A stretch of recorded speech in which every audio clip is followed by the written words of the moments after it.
¿Qué posibilidades hay de que la tercera parte del secreto de Fátima pueda cumplirse brevemente? ¿Cuál es la tercera parte del secreto de Fátima? Usted lo debe saber. La Virgen María le mostró allí en Portugal a los 3 niños videntes, así, un obispo vestido de blanco que sale huyendo de una ciudad en ruinas, sube a una colina y muere víctima de misiles militares. Esa es la visión.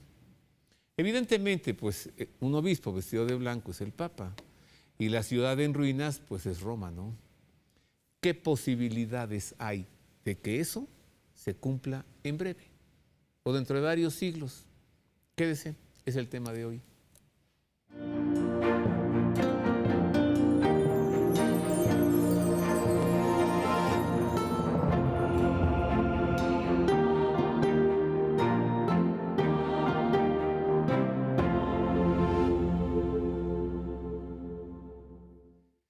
Les saludo con afecto, agradezco el favor de su atención y si usted me pregunta, bueno, ¿y por qué vas con este tema hoy, Roberto? ¿Qué? Bueno, pues porque acaba de ser 13 de mayo, ¿no?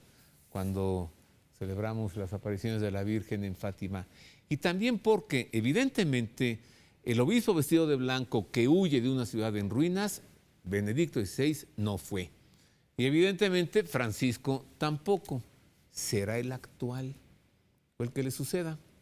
Para tratar este tema busqué a José Alberto Villasana, pues un gran conocedor de las revelaciones de la Virgen María en Fátima, Portugal, también del secreto, las 3 partes del secreto, y además autor de un libro que se llama La verdad sobre Fátima. Me refiero a José Alberto Villasana, un muy buen teólogo por la Universidad Gregoriana de Roma y un gran analista también. Bienvenido, José Alberto.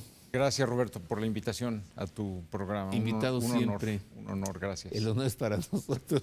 Yo me acuerdo que cuando renunció el Papa Benedicto, tú y yo hablando por teléfono, tú me dijiste, es el Papa que huye de Roma, ¿no? Porque ya renunció, ya huyó. Pero luego se quedó. Se quedó. Así que no huyó, se quedó. Sí. Además, no subió a una colina y no murió víctima de balas o de proyectiles. Efectivamente. Francisco. Ni él ni Francisco. No huyó y Roma está intacta, gracias a Dios. Sí, sí. ¿Cómo ves? ¿Ya casi o qué? Bueno, ya tenemos 100 años de esto, más de 100 años. Sí. En 1917 fueron las apariciones.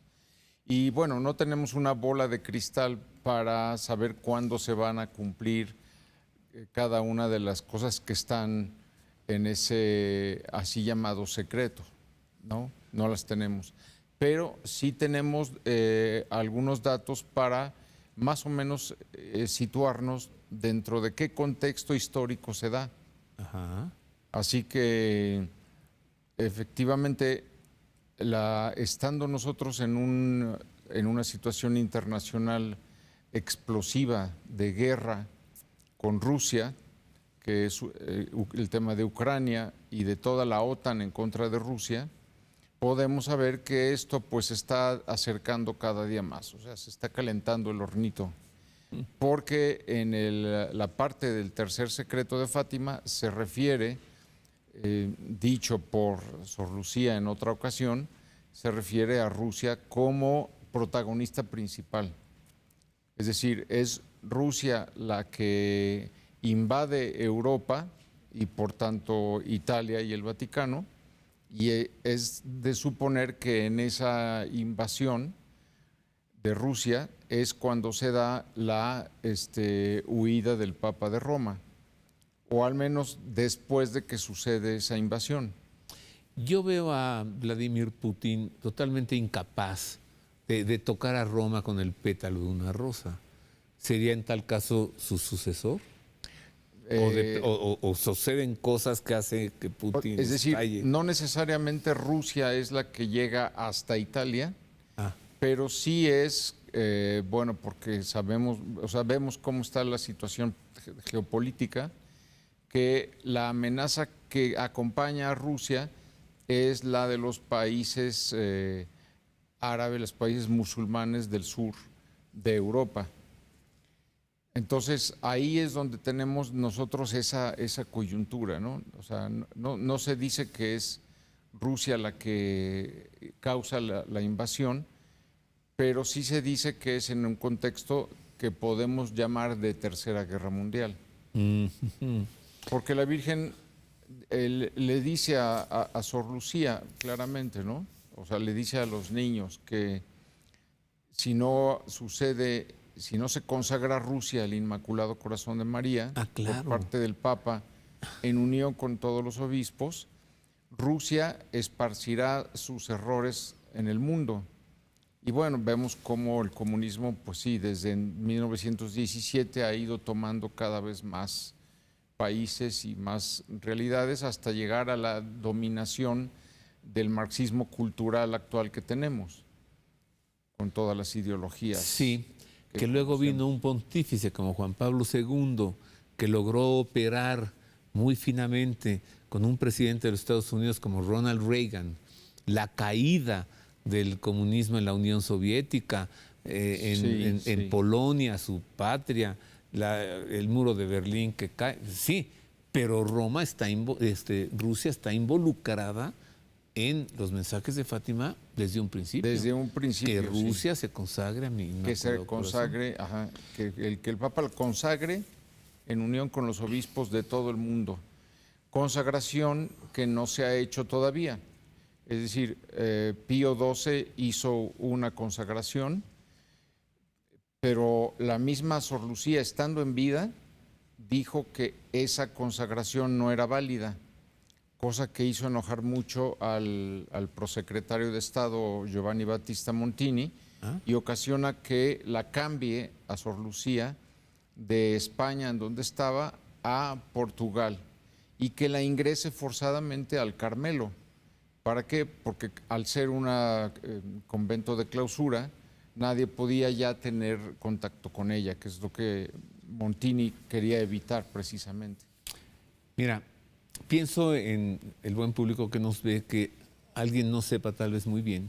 Entonces vamos a pedirle a Marisa que venga y nos ubique en el acontecimiento, ¿no? Que nos hable de la Virgen de Fátima. Excelente. Les saludo con cariño, queridos amigos, profundizando en este tema del cumplimiento enigmático de la tercera parte del secreto de Fátima. Ubiquémonos en el acontecimiento de las revelaciones de la Virgen María en Portugal, en el lugar preciso y la manera en la que se desarrollaron las apariciones.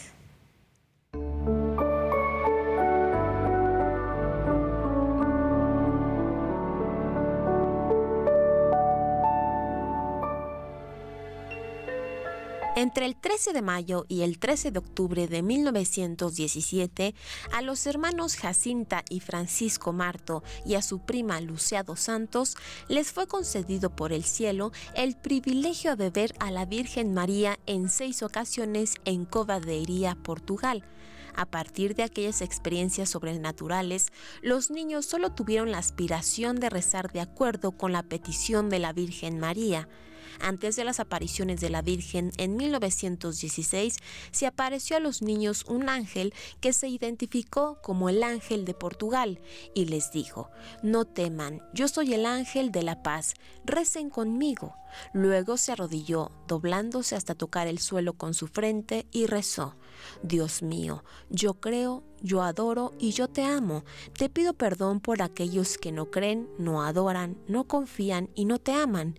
El ángel dijo esta oración 3 veces y cuando se paró le dijo a los niños: «Recen así». Los corazones de Jesús y María están atentos a la voz de sus súplicas. Los niños videntes empezaron a decir esta oración diariamente. El ángel de Portugal se apareció 2 veces más a los niños y casi pasaron 8 meses desde su última aparición hasta que el 13 de mayo de 1917 vieron por primera vez a la Virgen María con el nombre de Nuestra Señora del Rosario.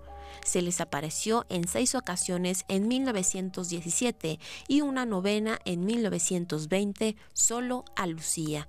En ese tiempo el mundo era azotado por la Primera Guerra Mundial, mientras que en Moscú se gestaba la revolución que volcó el orden social con la ideología totalitaria del comunismo. Fue en ese contexto en el que el cielo intercedió por la humanidad para proveer el antídoto a aquellos males morales y sociales del mundo, el mensaje de la Virgen de Fátima.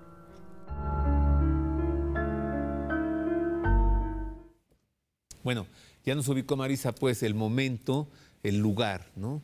Covadonga, Fátima, Portugal, 1917, Primera Guerra Mundial, ¿sí? Allí ocurren las apariciones. Pero tú nos decías que el entonces prosecretario del Papa de Estado. Pío XII de Estado, de Montini, Pío XII, justamente, que luego vendrá a ser el Papa Pablo VI, refunde a la vidente Sor Lucía al Carmelo Descalzo de Portugal.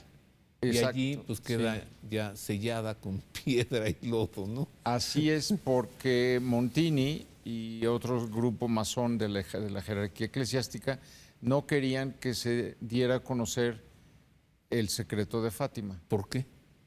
Porque el secreto no solamente habla en la tercera parte de esta guerra, de este conflicto en el que el Papa sale huyendo de Roma en esta calamidad, sino que hay una cuarta parte del secreto, que es la continuación. Por eso el tercer secreto acaba con Portugal, etcétera, puntos suspensivos.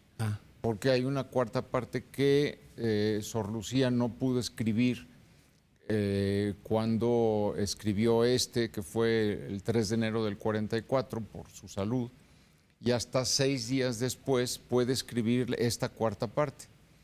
Esta cuarta parte habla de un falso papa que es vitoreado por las muchedumbres, pero que es un falso papa con la mirada del demonio y lleva a la iglesia al infierno.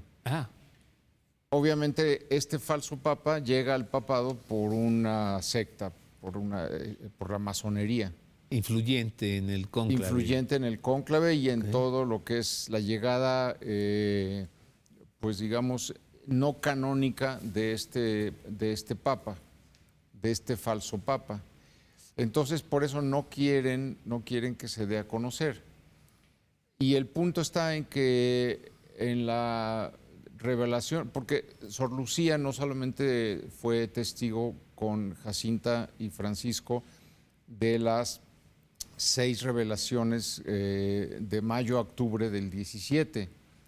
Sor Lucía entra al convento y la Santísima Virgen se le sigue apareciendo en el 25, en el 26, en el 29, en el 30 y en el 31.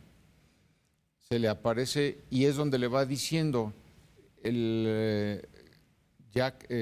mi corazón quiere que el Papa consagre Rusia a mi Inmaculado Corazón en unión con los obispos de todo el mundo. 2 veces se lo pide y le solicita que transmita al Papa este deseo de la Santísima Virgen.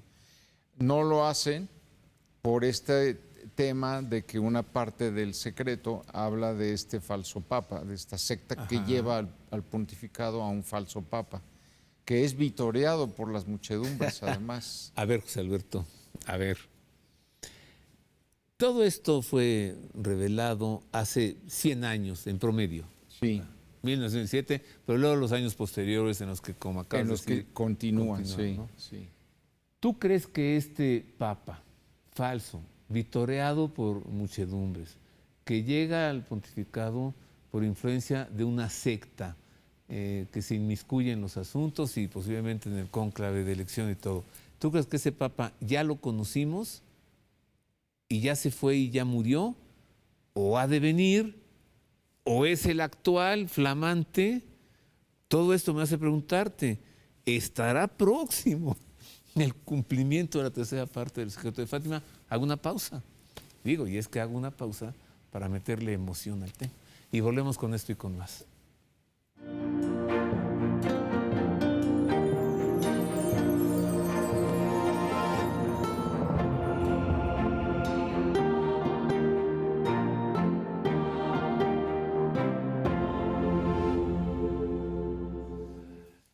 Hoy la posibilidad del cumplimiento inminente o cercano de la tercera parte del secreto de Fátima. Estoy conversando con José Alberto Villasana, teólogo y amigo mío.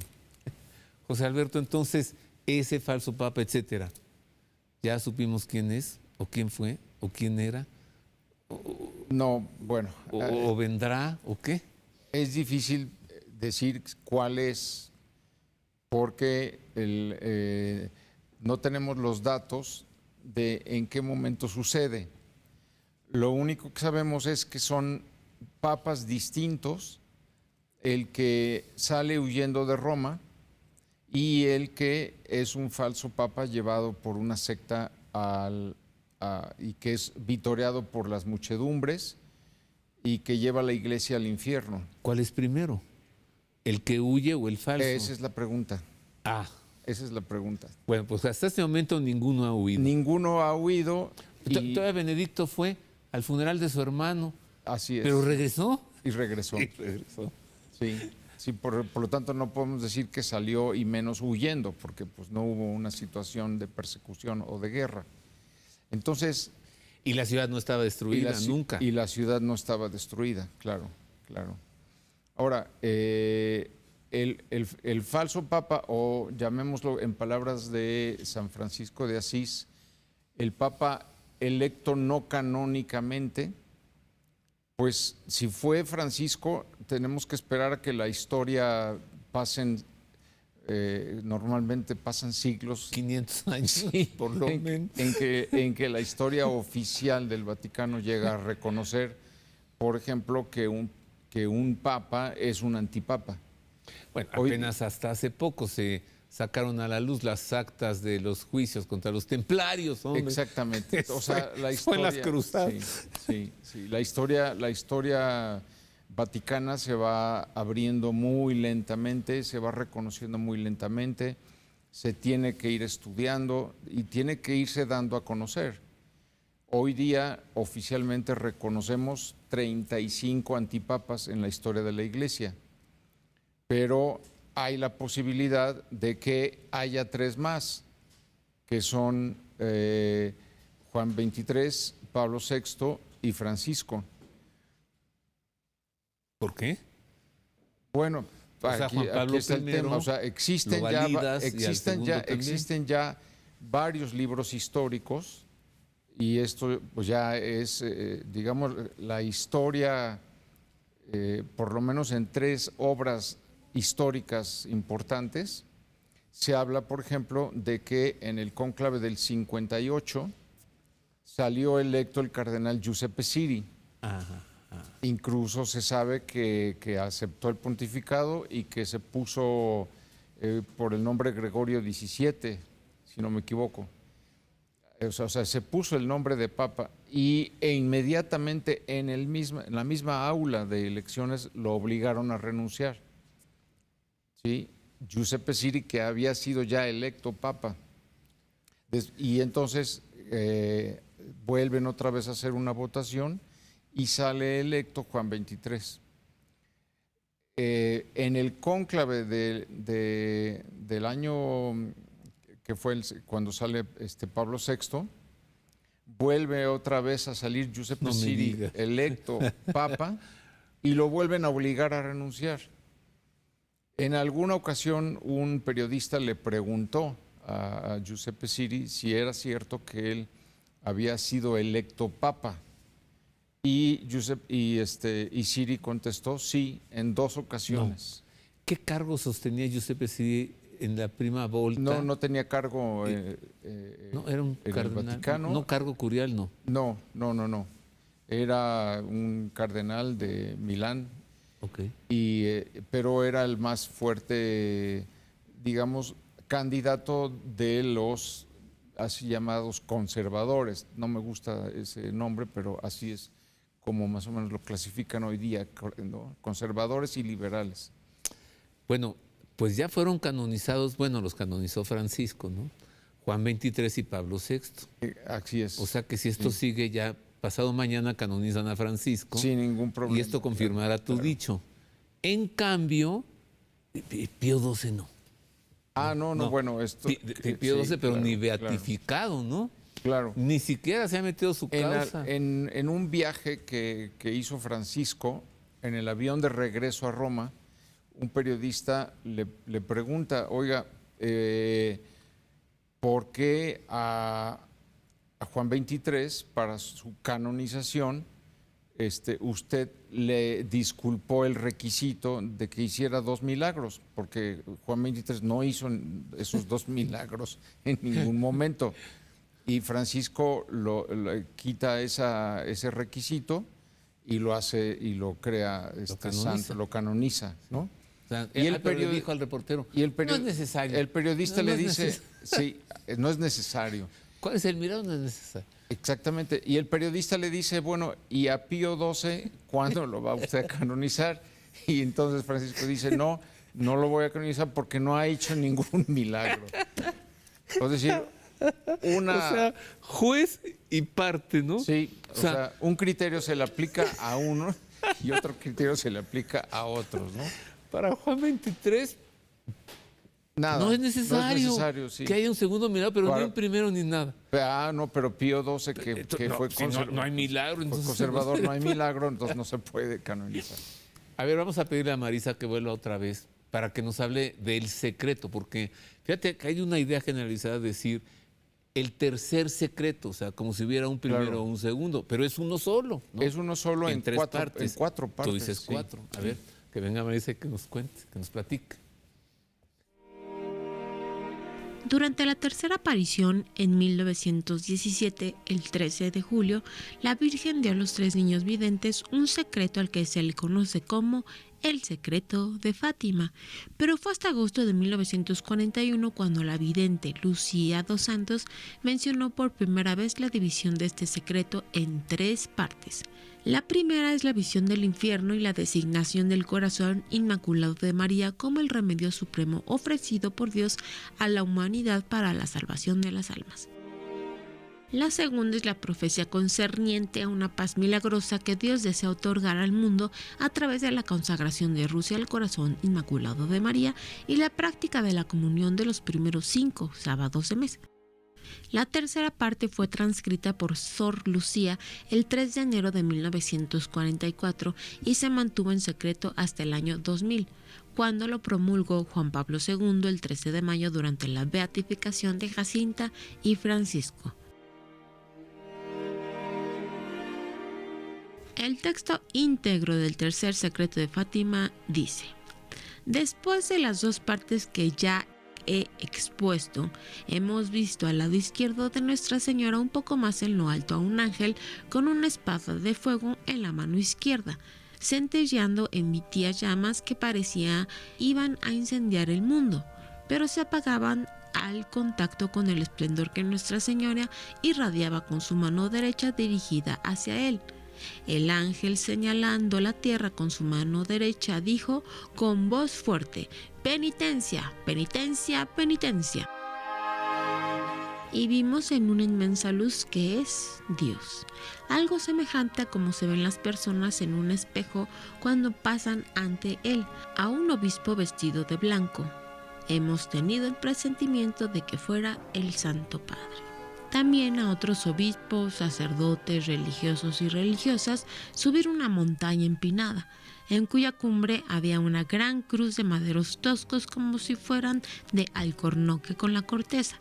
El Santo Padre, antes de llegar a ella, atravesó una gran ciudad medio de ruinas y medio tembloroso con paso vacilante, apesadumbrado de dolor y pena, rezando por las almas de los cadáveres que encontraba por el camino. Llegado a la cima del monte, postrado de rodillas a los pies de la gran cruz, fue muerto por un grupo de soldados que le dispararon varios tiros de arma de fuego y flechas, y del mismo modo murieron unos tras otros los obispos, sacerdotes religiosos y religiosas y diversas personas seglares, hombres y mujeres de diversas clases y posiciones. Bajo los 2 brazos de la cruz había 2 ángeles, cada uno de ellos con una jarra de cristal en la mano, en las cuales recogían la sangre de los mártires y regaban con ella las almas que se acercaban a Dios. Aquel 13 de mayo de 2000, el cardenal Angelo Sodano, en nombre del Papa, reveló parte del secreto relacionado con su pontificado y afirmó, con la aprobación de Sor Lucía, allí presente, que Juan Pablo II es el Papa a quien hace referencia el secreto. Anunció además que todo el contenido sería revelado junto con un comentario, como ocurrió el 26 de junio del mismo año. 10 años después, el 13 de mayo de 2010, durante su viaje apostólico a Portugal, Benedicto XVI aseveró en Fátima que se engañaría quien pensase que la misión profética de Fátima haya concluido, y agregó que el hombre pudo desencadenar un ciclo de muerte y de terror, pero no consigue interrumpirlo.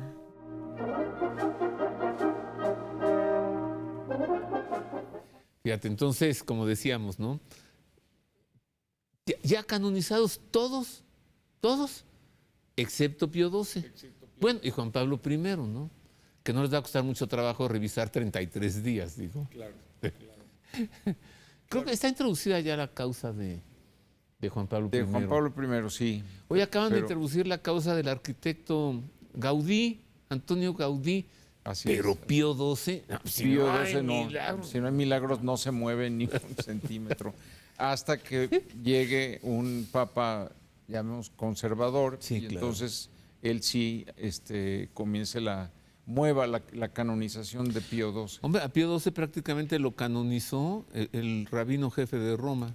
Sí, sí, es el que sí habla bien, católico. habló bien de él Sí. como ningún otro, ¿no? Es paradójico, pero Sí. así es.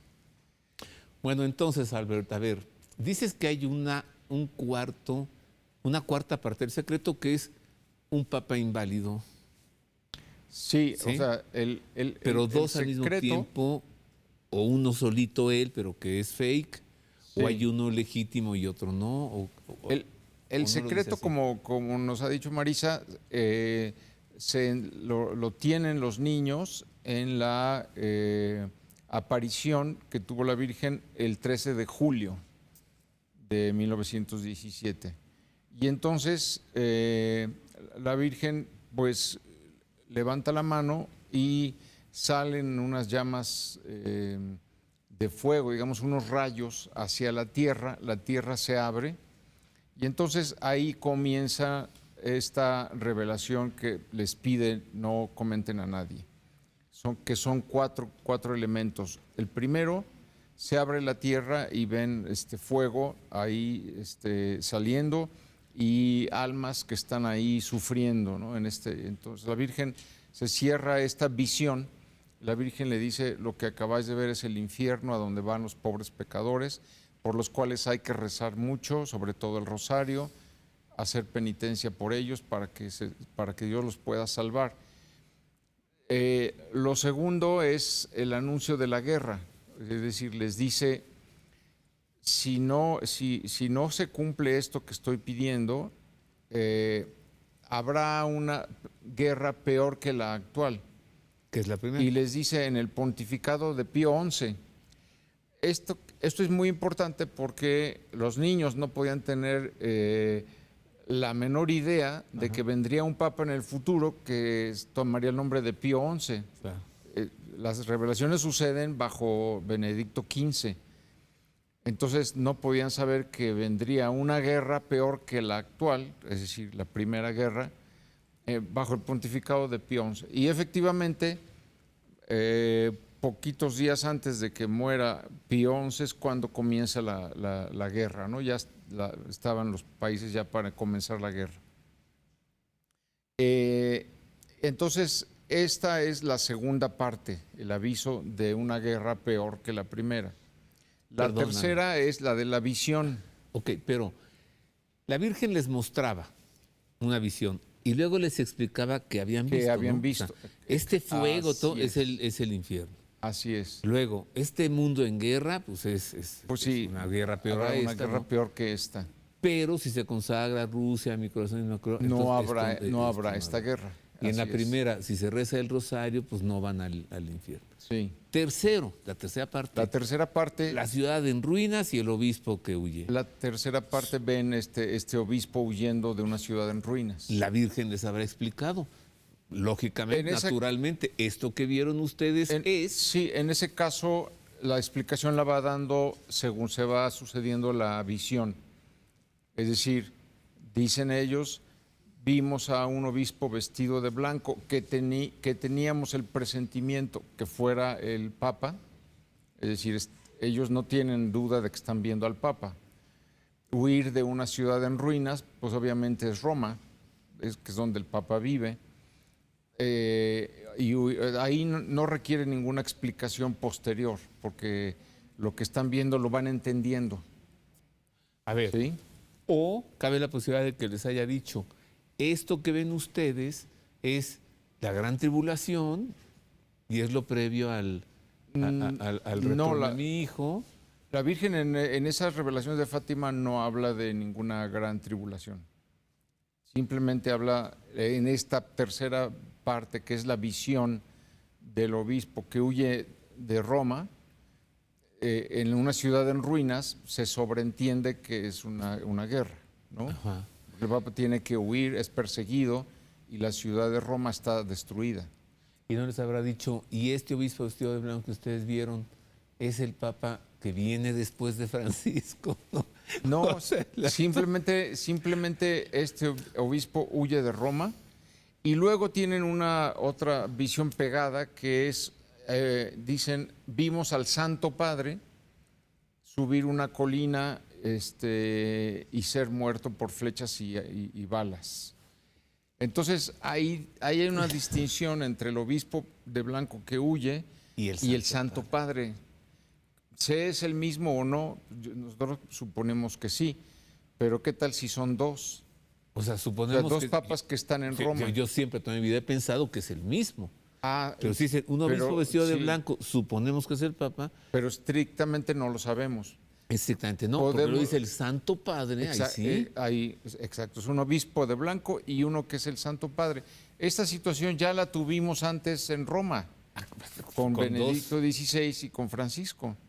Sí. Entonces, si que se vuelva a repetir otra vez o no, pues es probable que se vuelva a repetir. Si Benedicto en algún momento hubiese subido a una colina, claro, donde alguien le hubiera disparado, aunque fuese una flecha, diríamos, ya está. Ya se cumplió. Porque es el Santo Padre, claro, ¿no? Claro, pero pues no, ya no. Pero no sucedió. Entonces sigue siendo futura esa tercera parte. Y la pregunta es, la cuarta parte, entonces termina esa tercera parte y después dicen ellos que ven a un falso papa, eso lo dicen claramente. Vimos a un falso papa que es vitoreado por las muchedumbres y que tiene la mirada del demonio y que conduce la iglesia al infierno. A ver, cuidado. Creo que todos los pontífices, al menos los que hemos conocido personalmente tú y yo, sí, han sido vitoreados por las multitudes. Sí, por lo tanto, pues no tiene mucho mucha diferencia. Nunca alguien le ha hecho un gesto, multitudes. O sea, tengo que hacer otra pausa. Sí. Regreso. ¿Se da usted cuenta, por lo que nos acaba de decir José Alberto, por qué el tema de este programa es, ¿tendrá cumplimiento inminente la tercera parte del secreto de Fátima? ¿Por qué? Pues porque hasta ahí no ha ocurrido. Roma no está en ruinas. Ni Benedicto ni Francisco subieron a una colina donde murieron. Entonces, esa es la actual. Una pausa, regresamos con más.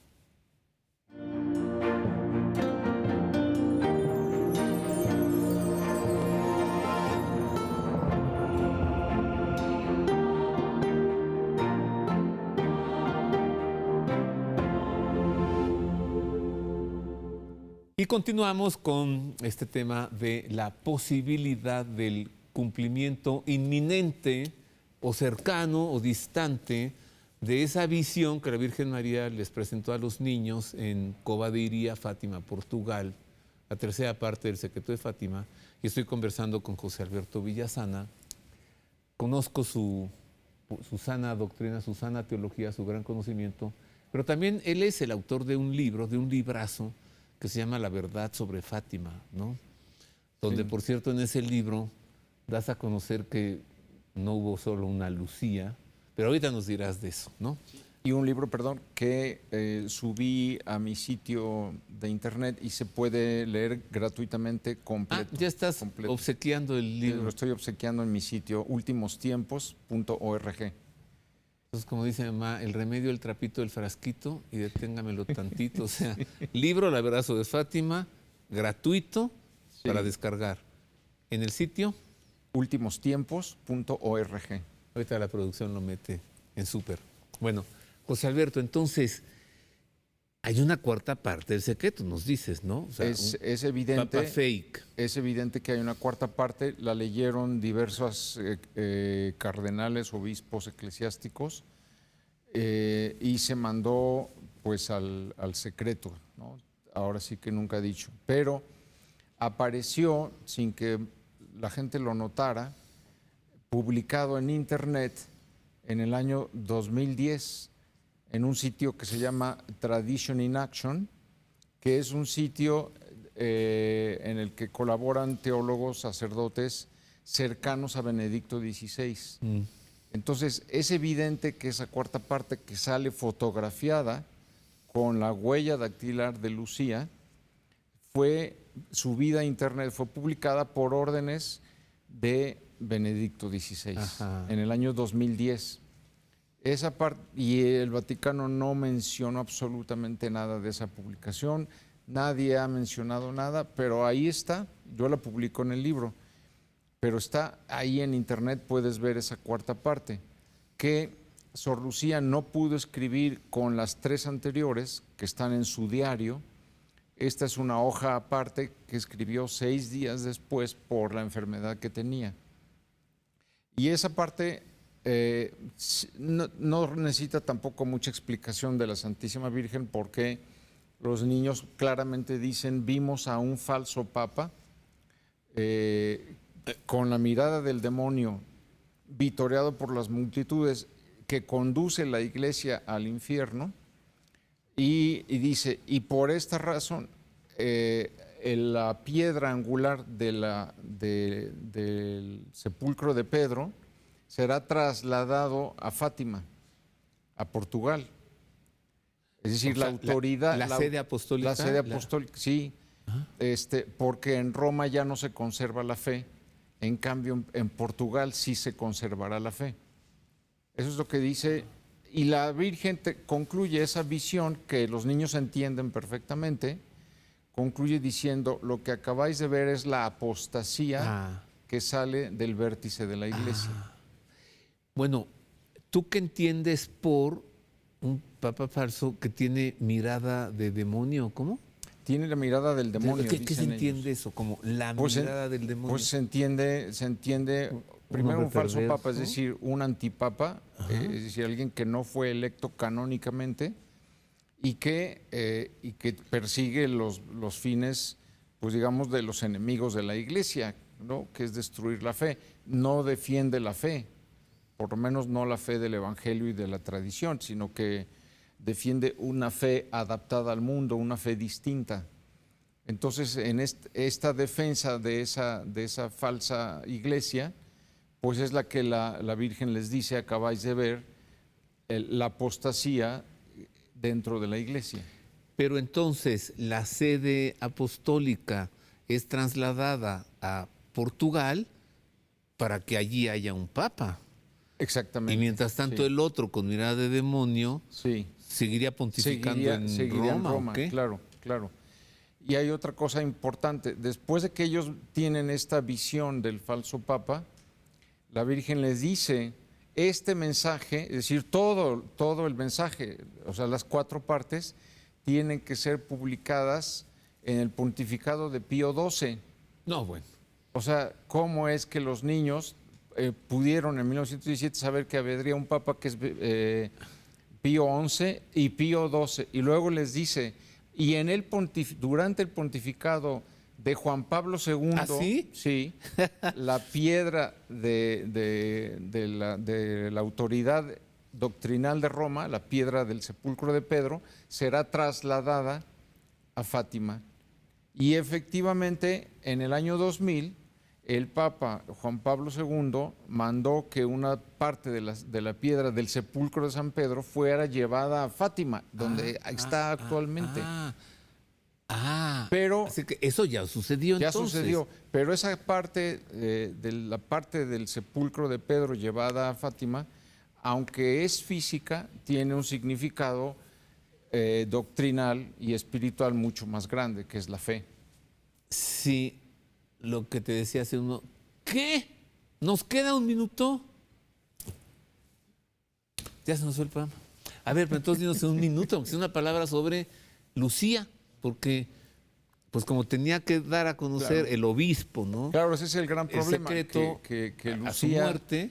Lucía muere el 31 de mayo del 49, y entonces tenía ya que darse a conocer el secreto.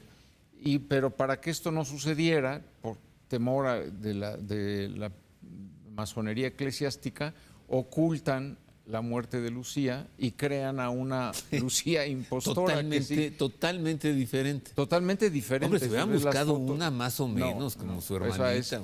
Son evidentes las fotos de que hubo una falsa Lucía que sustituyó a la verdadera Lucía. Oye, una cosa más rapidísimo.